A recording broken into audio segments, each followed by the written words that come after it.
Before we start this video, remember to hit that like button, turn on bell notification and subscribe so you never miss another upload. Hey guys, welcome back to another daily dose of Arsenal. The transfer window is slowly coming to an end.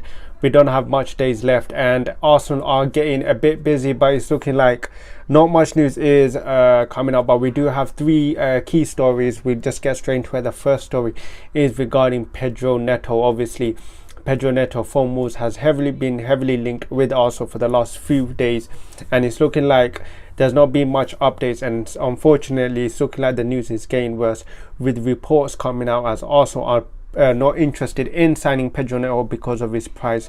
Obviously Pedro Neto has just recently signed a contract with Wolves, and the reports are that Wolves are demanding an excess over £50 million for Pedro Neto, and it just seems like that price is a bit too much for Arsenal, who are themselves looking for a price of around £35 million to £40 million. This is not good news, guys. Obviously, we just let go of Nicolas Pepe, and it seems that now there's a chance that we might not end up signing anyone. With Pedro Neto not coming in, I think it will be a very big problem, because we saw the way Saka played last week, especially since the season started. He just hasn't looked the same, and I'm worried if Arsenal don't bring in a winger the likes of a caliber of like Pedro Neto, it could cost us hugely this season, especially when we have such a big chance. This is a player I really wanted, Pedro Neto. I think he's such a quality player, and I think he would add so much quality into our team. However, I did have my doubts over it, obviously, because he just signed a new contract, and especially coming from Wolves, we know how Wolves value their players, and I did have my worries that this wasn't a deal that we could get done. The reports are coming out that Arsenal are interested in, however, it's just the price is proving to be a stumbling block. For me, I think 50 million is worth it. I think when you look at the market, you see Manchester United trying to sign Anthony for 100 million euros, and you're telling me 50 million pounds is not worth it for Pedro Neto. Of course it is. The guy's Premier League experience. He's still young. He can play both left wing and right wing, and he is so technically good.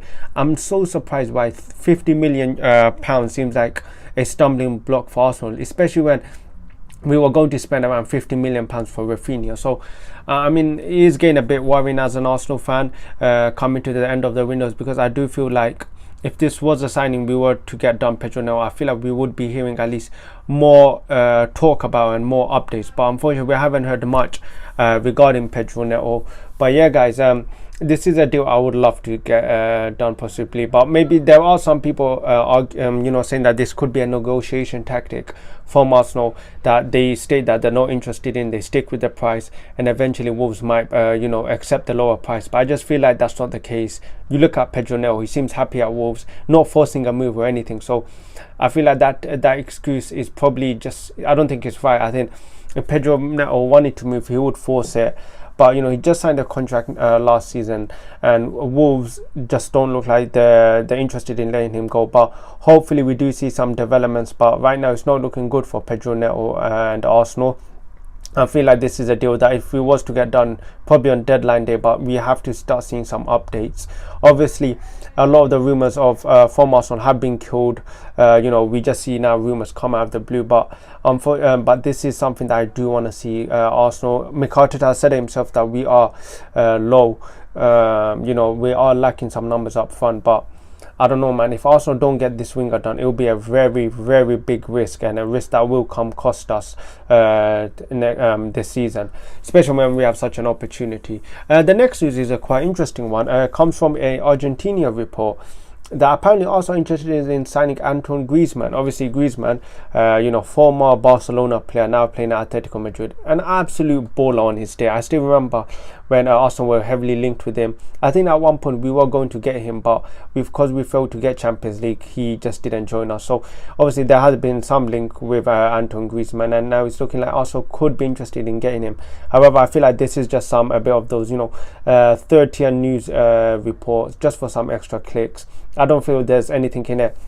But if there was, Antoine Griezmann's a quality player. Would he fit the system though? I mean, with what we're trying to play, he plays mostly striker. He can play left wing. I'm not sure if he can play right wing, so that could be a bit of a concern, because we do need someone on the right wing more than the left wing. But you know, he can play striker, so that could be a benefit.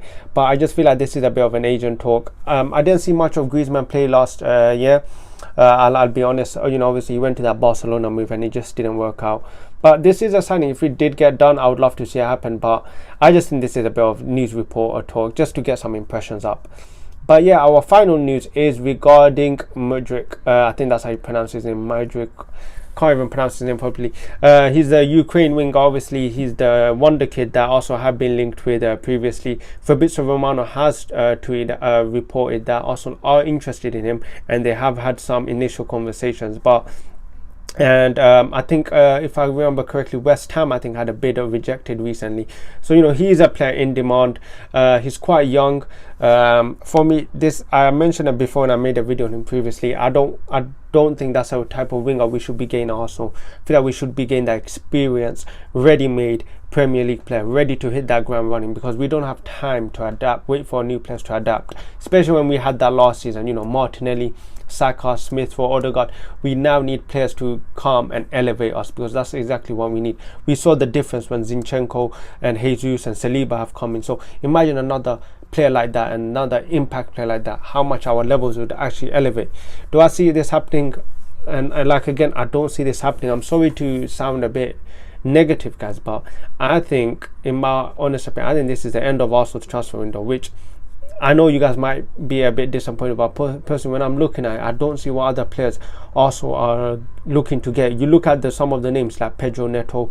I mean, the price of Pedro Neto is going to be 50 million, and I don't see Arsenal spending any more than I don't see Arsenal spending that much money to get Neto. So who else is there in the market that also are interested in to get? It seems like there's not many options that fit the profile, and I do think this will be a big mistake if Arsenal let go of Pepe, because we did let go of Pepe and we don't bring in a replacement. We saw how it cost us in January. We let go of Aubameyang and signed no replacement. Are we about to make that same mistake again and sign no winger? Because that is going to be a big mistake. You look at our winger options. We got Marquinhos and Reece Nelson. Nelson, who's injured, and Marquinhos, who's just recently joined. What is Marquinhos expected to do? Honestly, you look at what can he do? He can't do much. He's still young. So it is a bit of a concern. Honestly, if Arsenal do not strengthen this window with a midfielder and a winger, it will cost us, because we have such a good opportunity. We're top of the league. You look at Liverpool, who don't look who had a bit of a shaky start. Chelsea, who are still trying to get their, trying to organize everything with their new owner. So I think also in a brilliant position to really make an impact in this league, maybe hopefully get top 4. However, we need to take advantage of this. For so many years, so many situations at Arsenal, we find ourselves in a good position and we never take advantage of it, and then we come back after we failed, like thinking, oh my days, we just missed out an opportunity. We have another opportunity now, but is the club going to make that right decision? Personally, I don't have any confidence. I think we're not going to sign anyone. Hopefully I'm wrong, but just within me, I don't think it's going to be anyone. I think that is the end of Arsenal's transfer window. Then they're going to come out, talk about how they're so happy with the squad, and then something's going to go wrong, and then we're going to say, oh, next season, and it's the same cycle over and over again. Honestly, Arsenal need to make a move, man. We need to make a move, because this is a big opportunity. We just signed Jesus, Zinchenko. We need to complete that forward line by signing a right winger or a midfielder, especially a midfielder as well. But I don't know, guys. I just don't have much confidence in this board. Hopefully I'm wrong. Hopefully they prove me wrong. But in terms of now, I think that is the end of Arsenal's transfer window. But yeah, guys, that's the end of today's video. If you enjoyed it, hit that like button, subscribe if you're new, and I'll catch you guys next time.